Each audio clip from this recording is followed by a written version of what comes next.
And good evening and welcome to this week's edition of the Pete Mezzetti Show. My guest this evening is Sean Hughes, who's with the Connecticut Package Store Association. Sean, welcome. How are you, my friend? Thanks, Pete. Thanks for having me on today. Good to see you. Good to see you as well. It's been a while. So tell us a little bit about yourself and how long you've been with the Connecticut Package Store Association. Yeah, absolutely. So I grew up local in Old Saybrook, Connecticut. I've been with the association probably now this is my second year. So I'm up at the Capitol when we're in legislative session, working with the association, either trying to pass or kill bills that pertain to liquor and all that fun stuff up there. So you like it? Every day is a new challenge, and it's liquor is a very interesting issue because there's so many different players involved, and seemingly everybody at least has a favorite drink or something that's associated with the industry. And it's not as boring as I would consider maybe taxes or something, a little bit quieter, nitty gritty. But it's very fun, and you meet a lot of fun people throughout the state. So, what are some of the big issues going on up at the Capitol that affect you guys? So this year we've had a few different ones that we've encountered throughout the whole bill process. The first one that we dealt with that we were able to strip some things out of was Senate Bill 647. That was proposed by Kevin Whitkos, and that had about 9 different provisions in there.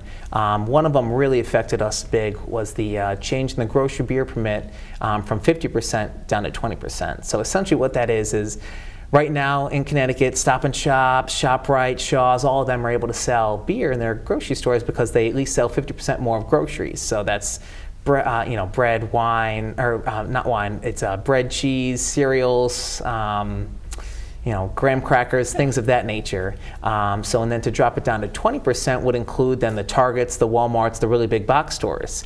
And to us, grocery has been, grocery beer permits have been around since the 1950s. And Stop and Shop and all those different stores have been able to sell it since then. To throw in a new player would completely eat away from our profits. So the beer market and the alcohol market is only so big. Think of it as a piece of a pie. Sure. So the grocery beer, takes maybe 20%, and then the rest, 80%, goes to the package stores. Well, if you throw another player in there, and seemingly they have a huge volume of traffic because they can sell everything under the sun, that's going to eat away from our 80%. So maybe it might drop us down to 60%. And the big deal with us is, people come in and they buy beer, but also they'll come in and buy wine and spirits. Exactly. So, and you can't sell something to a customer that's not in the store. So we were ended up able to get that stripped out. And that bill actually has turned into a wonderful little thing. It really helps out the breweries. So right now they're able to sell 9 liters direct to consumer. So if Pete Mezzetti goes into a local brewery, he can only get 9 liters of beer. Where this bill is going to change that to now you can get 6 gallons of beer per day. That was a big issue. The breweries, felt that it was kind of limiting their market and how much they could, sell, and was hurting them. And they obviously want to be able to sell as much as they can to make money and continue to stay afloat. And that actually ended up getting worked into 647, which is a huge success. We're very supportive of that, just because they're a small business, we're a small business, and anything to help a Connecticut locally made product. So, and then there's another bill that we ended up stripping also some negative things out of there. That was 7184. And there were a few things in there that actually hurt us pretty significantly. So one of them was called free goods. And that was pretty much where someone could go in and essentially bribe someone to get their product more limelight, end of a shelf space, and giving out free merchandise, which there was something up in Massachusetts where that it ended up completely falling out, and the free goods, we ended up stripping that out. And also there was another little provision in there that would allow 10 brands sold below cost. So right now there's this thing in Connecticut called minimum bottle price. Okay. And that kind of sets the floor so nobody can go below that. So no big box store, package store, like a Total Wine can come in and, underbid the mom and pop ones. Correct. Make sure that they go out of business, and then once they're gone, build up their prices to whatever they want to do because there's no competition. So minimum bottle kind of sets the floor, the wholesalers set the price, and no one can go under that. There's one little thing where you can sell one item each month at cost, but 10% below that cost. So if the price is $5, you can sell that at $4.89 and change, or something around there, $4.80. And this little provision, the 10 brands below cost, would have essentially opened that up to, goodness, maybe hundreds of items. So with Smirnoff, there's all the different flavors. There's probably 15, 16, 17 flavors there, and that's just one brand. So that was kind of a way around it. But And care of it. from what I understand, there's also a bottle bill. There up is there. a bottle bill. Let's talk about it. So currently, the bottle bill was established back in the early 80s, and it was kind of a way to curtail a lot of the litter that was going on. And actually, our executive director, Carol Hughes, worked a lot with Representative Mary Mashinsky way back when, and actually both of them are still around and at the Capitol today. Mary Mashinsky is the one pushing the new bottle bill legislation, which I'll get to in a second. But she wanted to include, right now it includes flavored waters, beer, carbonated soft drinks, soda waters, and mineral waters. And right now, there's a 5-cent deposit if you come and redeem it. So the way it works is the retailer pays the distributor once it drops everything off 5 cents. That retailer then sells it to you. You also pay into that 5 cents as a customer. Customer finishes the drink, gives it back to the retailer or redemption center, and then gets 5 cents back. Okay. Now the wholesaler then comes and picks up that can or bottle, pays the redemption or the retailer the 5 cents, but also the retailer then pays the wholesaler 0.015 cents, so a cent and a half or 2 cents depending on if it's beer or if it's water. So, and what they want to do with this new legislation is they want to expand it to have I want to make sure I get this correct. Juices, teas, sports drinks, and energy drinks. So that's including the Gatorades, the Powerades, Monster Energy, the different teas like the Pure Life, the Dunkin' Donuts little coffee drinks, all the Starbucks ones. So and they want to increase that 5 cents to 10 cents. And the big issue with that is there used to be, back in the 80s, there was much more redemption centers around than there are now. Now I think there's only 8 in Connecticut. So, I mean, they've really kind of fallen off, especially when you can only do 5 cents and, it kind of hasn't risen with inflation. So bringing it to 10 cents is, we support, and that's just kind of something we feel. But there's a lot of people out there that are, the soda companies are not too happy about raising the costs, the 10 cents. No. There's a lot of folks out there that believe that, even though if you bring the bottle back, you're going to get the 10 cents back, that's just another extra tax on them. It's going to hit a lot of the poor communities. So there is some concerns along the way. But we'll see how it goes, and I think it has a lot of bipartisan support. It just got out of the Finance Committee. I think the final vote tally was 36-13, so it ended up getting out, a lot of bipartisan. So we'll see where it goes from there. And then there was a little piece of the governor's budget that was in Senate Bill 877. And there was a provision in there that would include wine and liquor bottles into there. Yes. Which we objected to, of course, just because simply we can't take back all the product. And we already take back, the sodas and the beers that we sell. And a lot of these stores, I'm sure you've been in them, Peter. Oh, yeah. Some of them are real hole in the walls. They just don't have the capability to take back all of the wine and spirit bottles that they sell. So we were successful in getting that stripped out of the Finance Committee when it ended up going there to be reviewed by the legislators. And we came up with a proposal. If you strip something out of the budget, usually you got to poke something back in. So we ended up taking an excise tax. So that's just an extra tax that they put on liquor. So I think we bumped it up by 10% so that they could get the revenue, which I think they said was $6 million if they included the bottle bill in there. It's probably going to be a little bit more than that, but we'll see where it goes. Wow. So you guys are busy up there. Oh yeah, well you know what? June 5th is when the legislature is going to hopefully be done, as long as they don't have a special session. But the budget seems to be looking okay for right now. But you know what? You can never tell until usually that last week or maybe the last day. So like last year they passed the budget on the last day with 20 minutes to spare. I remember that. How are things looking with the budget up in Hartford? I'm thinking they're looking okay. There were no cuts, surprisingly. I've only been up there a few years, but folks that I work with and that have been up there for many years that I respect highly, they had never seen a budget that had no cuts in it. And there's a lot of money in the rainy day fund, and we'll see where it goes from there. There's just a few marquee issues that I think legislators are really kind of trying to figure out where the numbers are, where the votes are, and see what they can get accomplished. And I know there was a little bit of a rumor that if they couldn't get tolls or marijuana or sports betting through, that maybe there was a possibility they'd come in for a special session just for those issues. So now, as far as the bottle bill goes, let's talk about the vantage point from the package store side of things and how that works. Yeah, absolutely. We ended up getting that stripped out the wine and liquor bottles for Sure. the governor's one. And, we're fully supportive of the bottle bill. I mean, we understand there is a cost, doubling the redemption fee, but it's been about 40 years since it got, raised. And there's not a lot of redemption centers left, and we think that's probably the cleanest form for these bottles to go, especially no contamination with the glass or the cans, so that, they can end up making money off of it. But, I think litter is a problem. You don't want to see cans on the side of the road, and the people that collect them in the grocery cart. So, and I think expanding it, the big problem is a lot of the to-go drinks, and that's what they want to capture. And our big argument with the wine and liquor bottles is nobody's drinking a Smirnoff bottle and then going to throw it out their window on their way home from work. And if they are, maybe they have a little bit of a problem. So, but we feel that, hey, the bottle bill is there to help, and any money that doesn't get redeemed back goes to the state. So, and then to have more of an incentive, I mean, doubling the fee, so people are the thought at least is that people are gonna end up redeeming more of the bottles and items. Would you mind sticking around for another segment? Yeah, absolutely. We'll be right back. All right.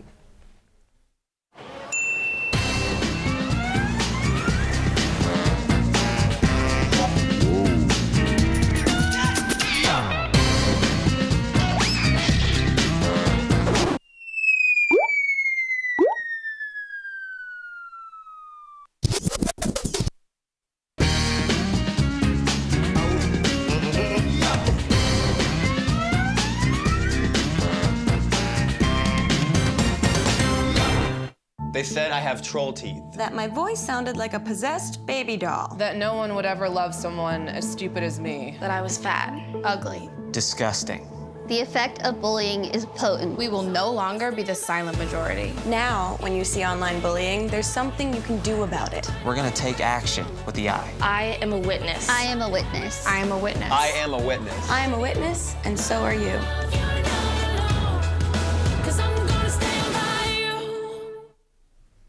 And welcome back to this week's edition of the Pete Mezzetti Show. Sitting here with Sean Hughes from the Connecticut Package Store Association. Sean, welcome back. Yep. Thank you, Pete. Thank you, my friend. So let's talk a little bit about the Bill 647 and exactly what it is and what it does. Yeah, absolutely. So that was sponsored by Senator Kevin Whitkos. It came out of the General Law Committee.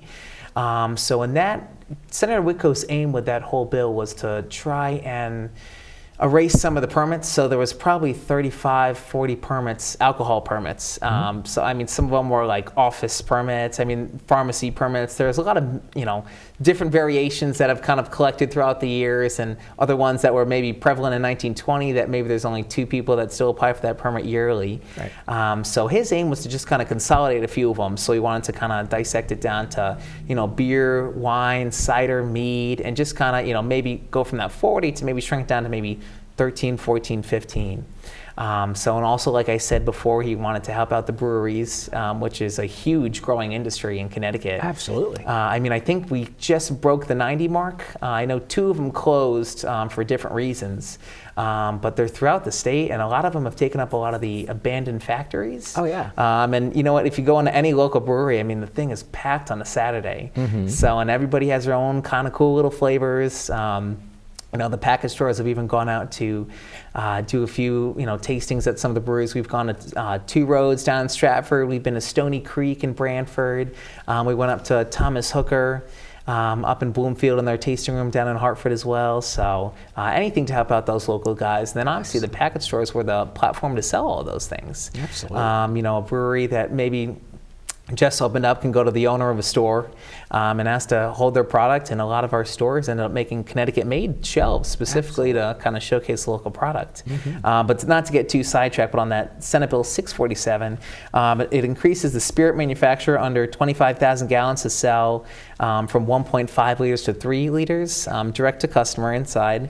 They can also sell drinks too, which was a big deal. So before they could just do certain ounces of tastings, and now with this bill they'd be allowed to mix a non-alcoholic beverage, so like let's say an orange juice or a Coke or something like that, mix it in with one of the spirits, and you can serve cocktails right there. So, and we've actually been to a few. We've been to one up in Bloomfield, blanking on the name. We've also been a Hartford flavor company in Hartford, Onyx, moonshine down in East Hartford. So, and they're very cool. I think there's about 15 distilleries throughout the state. Wow. Yeah. Oh, yeah. It's a lot bigger than you would think. And of course, we have our 30 wineries or so. Yep. So the industry is booming in Connecticut. I just want to make sure I didn't forget anything. We stripped out the beer and box stores of that one. Consolidation permits, and also gift basket retail permits are now going to be allowed to sell Connecticut beer gift baskets. So there's a few little variations in there and rules on that. You can't sell more than 72 ounces of liquor.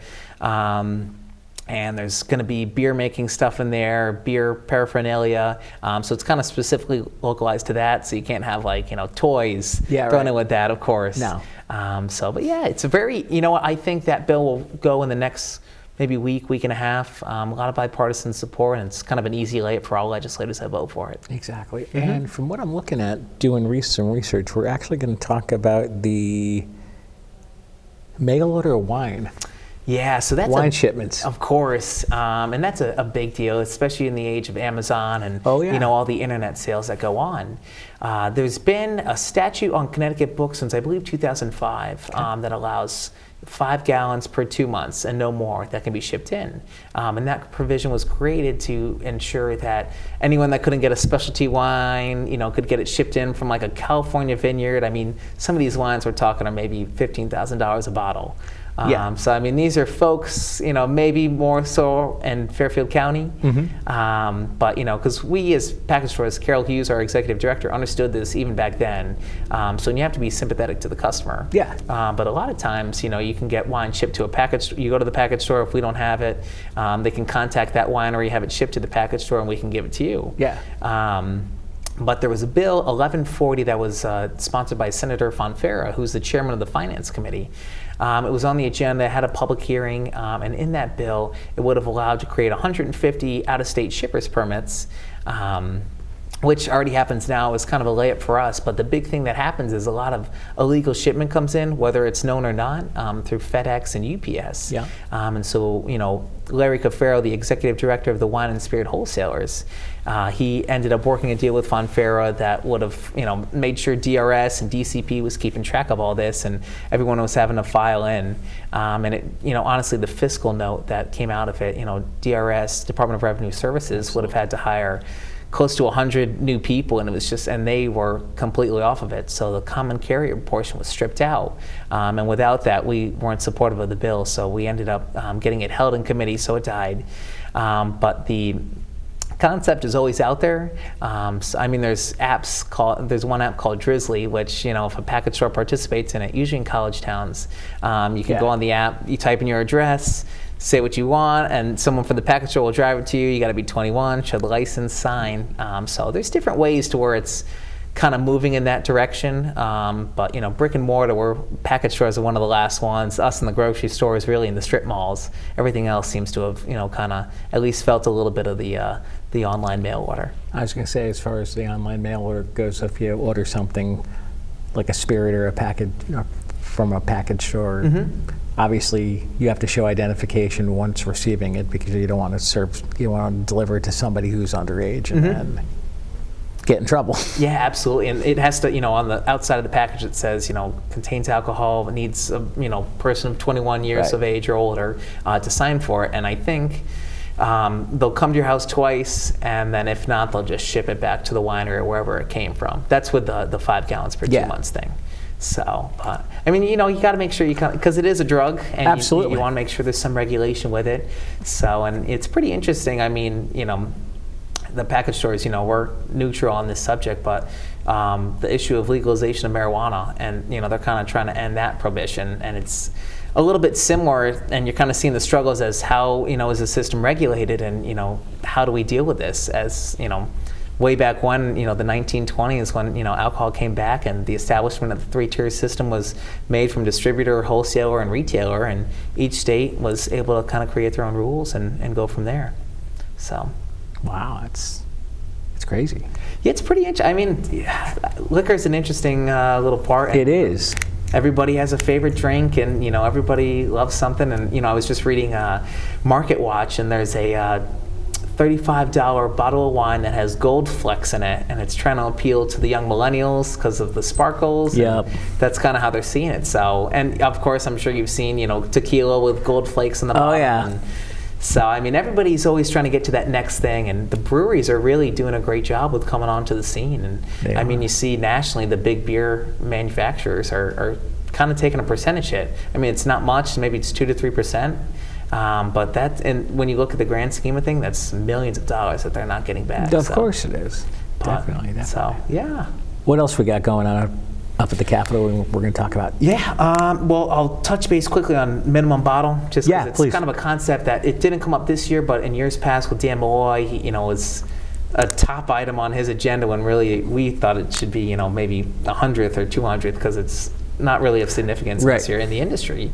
So that pretty much sets the floor for a price. The wholesaler sets it once they get the product from the manufacturer. So let's say a Jim Beam bottle, we'll say it costs $20. The wholesaler sets that as the minimum price. So, the package store can't sell that below $20. Right. So and usually most of them will hover around maybe 22, 23 because you got to make some money off the product. Of course you do.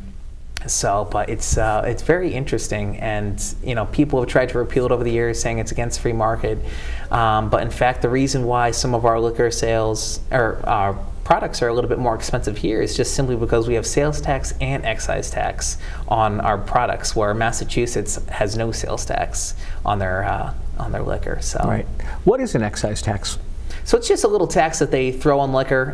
Each state kind of sets what they want to do with it. So I think for wine, for a gallon of wine, it's 78 cents. So maybe that dissects down to 30-something, 40-something, 50-something cents a bottle, Okay. depending on the size of it. So, but it's just a little something extra to get some more money in. So, I mean, because technically it's a sin tax, I guess. Yep. Lamont had kind of talked about that earlier in the legislative session regarding, vaping and, other things of that nature. So. We've got some more time left. What else do you want to educate us about as far as the organization? Well, you know what? The organization, there's about 1,250 package stores throughout, the state of Connecticut. All right. There's a provision in another bill that we have. So each town, a package store permit is supposed to be one permit every 2,500 residents. Okay. So town of Old Saybrook, 10,000, there should be 5 permits, when really there's probably about 7. I think there's 7 or 6. And a lot of those were grandfathered in. So we have a little piece in the bill that there wouldn't be allowed to have another package store permit. It would set it from 2,500 to 5,000. So 25, 1,250 is kind of a lot of stores. Yeah. So we kind of recognize that. So if we could, maybe whittle it down a little bit, or at least kind of, stop any more permits from being out there. And, if somebody sells, they have to transfer that permit, and if they don't transfer that permit, it's gone forever. Unless the, population rises to that point where that town can then, have another package store permit. So the census will be a very big piece to this little bill. So the 2021. Wow. So, but yeah, and then I know you were asking about marquee issues before we started filming. Yeah. So, with, the legislative session, concluding on June 5th, you got, I think, 23 session days left, counting Memorial Day that the state is closed, and then Yeah. usually we come in that Saturday before we close on that Wednesday. So, and there's a lot of bills up there. There's about 950 bills, where usually around this time there's about 600, 700, 800. Okay. So this year is very abnormal with all the new legislators that just came in, 43 of them, with, kind of a little bit of a blue wave, some people would consider. And all of them are very vocal. I would say a lot of them are go-getters. Some of them introduced 200, 300 bills, 400 bills. So to see where some of them go, who knows? Tolls is a very big question mark right now. Yeah. I know a lot of the border towns are uncomfortable, and the Republicans have come out completely against it. So that whole delegation, the 60 in the House and the 12 or 14 in the Senate, will all vote no when that comes up. So the real question is, how many Democrats can they afford to lose when they run Exactly. through that bill? So, and they're trying to work out discounts for Connecticut residents, how many there are going to be. There was at first 80, now it's down to 50. So, and where they're going to go, 95, 84, 91 are kind of the main hot spots that they're trying to get, and they really want to make sure they have enough money to fix the roads and bridges, and a lot of people really want to get the out-of-state drivers and have them pay a little bit. So we'll see where that goes. And then for, recreational marijuana, I think, people, for expunging the records, a lot of people understand that, but there's a few things, how far do you go to expunge, as to what level, and then, some legislators are trying to, all the money that they make, tax revenue, go to the main 5 cities as kind of an equity payback. So, and, some of the moderates are maybe, kind of not for that, or I don't want to say not for it, but not totally on board, because maybe they think the tax revenue should be spread out or go to the general fund. Right. So there's a lot of little factors that are kind of eating away at it, and I don't know if they have the votes for either issue. I think they haven't really done a whole vote count inside their caucus, and that probably will be coming up this week or next, and we'll kind of see from there. Sports betting was another one. The chairman of the Public Safety Committee, where that bill came out of, gave it a 50-50 chance. So, and he said he wasn't a betting man as to how it's going to get through this year. And then for minimum wage and paid family medical leave, I think those should probably go this week or next week. Cool. The way they've gotten a lot of those folks on board for the minimum wage is just pushing it out 5-6 years, the phase into 15. So it doesn't hurt local businesses as much. And then for paid family medical leave, I know a lot of businesses are really upset about it. I don't know the specifics on it, so don't quote me too much, but I think it's 8 or 12 weeks a year, and you get 100% of your salary. I think it's up to a certain amount, like $800 or whatever it is. And businesses are, kind of really coming out now. Like CBIA has been working, Connecticut Business and Industries Association has really been lobbying that hard, and they've been trying to get their members to contact their legislators and, let them know the concerns they have with it. So, Sean Hughes, we're out of time. I want to thank you for coming down. We'll see you again Pete, soon. thanks so much. Hope you have a good day. You too, buddy. On behalf of Sean Hughes, I'm Pete Mezzetti. Thanks again, and we'll see you next time.